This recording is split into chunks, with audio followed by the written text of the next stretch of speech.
Hello everyone, my name is Bhumika, assistant professor in computer applications. और आज हम करेंगे update statement in SQL. Before that, kindly subscribe my channel for more videos and press bell icon for latest notifications. अब सबसे पहले हम देखते हैं अपडेट स्टेटमेंट क्या है। अपडेट स्टेटमेंट एक हमारे पास क्या है, डीएमएल टाइप की स्टेटमेंट है, डेटा मैनिपुलेशन लैंग्वेज टाइप की। मतलब अगर हमें टेबल के अंदर कोई भी वैल्यू है और उसको हमें चेंज करना है, जो भी टेबल के अंदर वैल्यू है, तो उसके लिए हम अपडेट स्टेटमेंट को यूज करते हैं। क्या लिखा है इसमें देखते हैं। The update statement is use to modify the existing records in the table. मतलब एक टेबल के अंदर जो रिकॉर्ड्स है उन्हें चेंज करने के लिए हम क्या करते हैं, अपडेट स्टेटमेंट को यूज करते हैं। अपडेट स्टेटमेंट का सिंटैक्स क्या है देखते हैं। अपडेट, फिर हम लिखेंगे टेबल का नेम। जैसे अपडेट हमने कोई स्टूडेंट टेबल में चेंज करना है, सेट। सेट लिखेंगे हम कीवर्ड, ये जो ब्लू कलर में है हमें एज इट इज लिखना पड़ेगा सेट। फॉर एग्जांपल हमें क्या करना है, रोल नंबर की जो पुरानी वैल्यू थी, रोल नंबर हमने करना है, मान लो नेम है किसी का, हमें लिखा नेम इज इक्वल टू, हमने नया वैल्यू क्या दे देनी है उसकी, भूमिका कर देना, फॉर एग्जांपल भूमिका। और हमें क्या कर देनी है, क्लास कर देनी है उसकी। फॉर एग्जांपल क्लास क्या करोगे, जैसे आप कर दोगे पीएचडी, उसकी क्लास कर दोगे, ठीक है। तो आप ऐसे करके कोई भी आप क्या कर सकते हो, वेरिएबल का नेम और उसकी वैल्यू, फील्ड का नेम और उसकी वैल्यू, कितनी भी वैल्यू आप उसकी सेट कर सकते हो।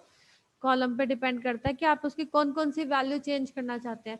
वेयर कंडीशन लिख दोगे, कंडीशन में क्या लिखोगे, वेयर, जैसे कि मान लो लिख दो जैसे मान लो पहले रोल नंबर था मेरा 1001, तो मैं लिख दूंगी where roll number is equal to 1001, और लास्ट में क्या आ जाएगा, सेमीकोलन। अब इसमें एक बात नोट करने लायक है, be careful when updating records in the table, ठीक है। Notice the where clause is in the update statement, the where clause specify the records that should be updated. मतलब वेयर क्लॉज बताता है, वो कंडीशन बताता है कि जहां पर रिकॉर्ड्स आपको अपडेट करने हैं।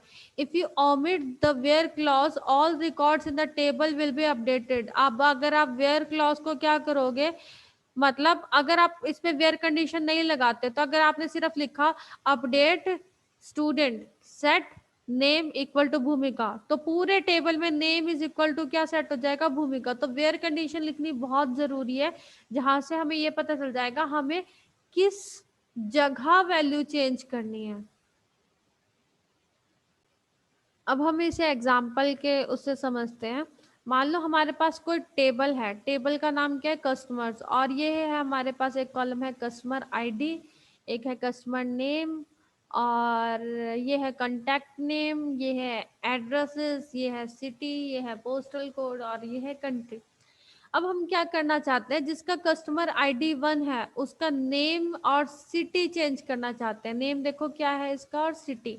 तो हम क्या करते हैं, हम लिखेंगे अपडेट, टेबल का नेम क्या है, कस्टमर्स, सेट कंटेक्ट नेम। हमने उसका क्या करा, कंटेक्ट नेम की वैल्यू अगर हमें चेंज करनी है, तो हम कंटेक्ट नेम हम उसका चेंज करना चाहते हैं कि जो उसका कस्टमर का नेम है वही उसका कंटेक्ट नेम हो जाए। ये गलती से अगर मान लो हमने लिख दिया है, तो हम लिखेंगे contact name is equal to जो भी आपको वैल्यू देनी है।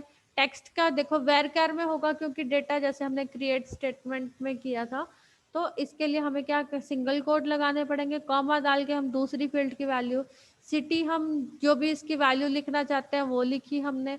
वेयर कंडीशन की कौन से रिकॉर्ड में चेंज करना है, तो हमने लिखा where customer ID is equal to 1, जहां पर कस्टमर आईडी 1 है। तो जब आप इस क्यूरी को एग्जीक्यूट करोगे, मैंने आपको बताया एसक्यूएल में आप कुछ भी लिखते हो तो उसे क्या बोलते हैं, हम क्यूरी बोलते हैं। तो आपके पास रिजल्ट क्या आएगा, you have made changes to the database rows affected 1, क्योंकि यहाँ पर एक ही रो ऐसी थी जिसमें कस्टमर आईडी क्या थी, 1 थी, तो एक रो ही अफेक्ट हुई है। तो देखते हैं इसका आउटपुट क्या आया। देखो इसका कंटेक्ट नेम चेंज हो चुका है, इसकी सिटी चेंज हो चुकी है। अब अगर हमें मल्टीपल रिकॉर्ड्स में चेंज करना है, it is the where clause that determines how many records will be updated. मतलब वेयर क्लॉज में पता लगता है कि हमें कितने रिकॉर्ड्स को अपडेट करना है। The following SQL statements will update the contact name to John. मतलब जिसका कांटेक्ट नेम क्या है हमारे पास, जॉन है, उसका कांटेक्ट हमें क्या करना है, उसका कांटेक्ट नेम चेंज करना है, ठीक है।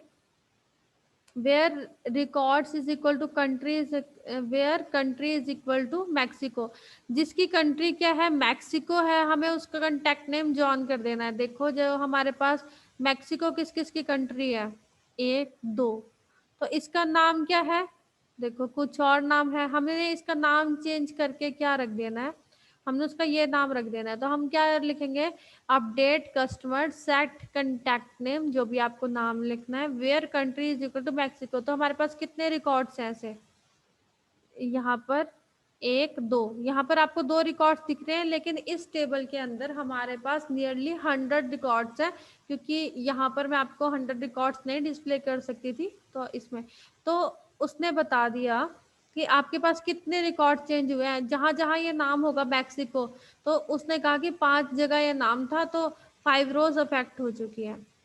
उसके बाद क्या आता है, जब देखो अब आपने देखा मैक्सिको जहां पर था वहां पर नाम क्या, कॉन्टेक्ट नेम क्या चेंज हो चुका है, जॉन चेंज हो चुका है। अब उसके बाद है, इसके लिए एक वार्निंग भी है, ध्यान रखो, be careful when updating records if you omit where clause. अगर हम इसमें वेयर कंडीशन नहीं लगाते, मतलब हम ये नहीं लिखते कि मैक्सिको सिलेक्ट करना है, हम सीधा ऐसे लिख देते update customer set contact name equal to John, तो क्या होगा, पूरे टेबल में जितने भी रिकॉर्ड्स होंगे, you have made changes to the database rows affected 91, इसमें 91 रोज थे, तो जितने भी कंटेक्ट नेम होंगे सबका कंटेक्ट नेम एक जैसा हो जाएगा। तो आपको बहुत ध्यान से वेयर कंडीशन जरूर देनी है, जहां पर आप स्पेसिफाई करोगे कि आपको कौन से रिकॉर्ड्स की वैल्यू चेंज करनी है। देखो तो हमारे पास जितने भी कंटेक्ट नेम होंगे, क्योंकि हमने कंडीशन तो कोई भी नहीं दी है, तो उस सबकी वैल्यू क्या हो गई, चेंज। तो आपने बहुत ज्यादा ध्यान रखना है कि जब भी आप कोई भी रिकॉर्ड को अपडेट करो, वहां पे वेयर कंडीशन जरूर स्पेसिफाई करनी है कि आपको रिकॉर्ड कौन सा टेबल में चेंज करने हैं। तो thank you so much for watching my video. उम्मीद है आपको मेरी वीडियो पसंद आई होगी और आपको अपडेट का कंसेप्ट अच्छे से क्लियर हो गया होगा। तो आप प्लीज़ मेरी वीडियो को सब्सक्राइब ज़रूर करें और बेल आइकन पे प्रेस करना ना भूलें, ताकि मैं जैसे ही नई वीडियो अपलोड करूं आपको जल्दी से नोटिफिकेशन आ जाए और आप अपना ये कोर्स बहुत जल्दी जल्दी ख़त्म कर सको। Thank you so much for watching my video.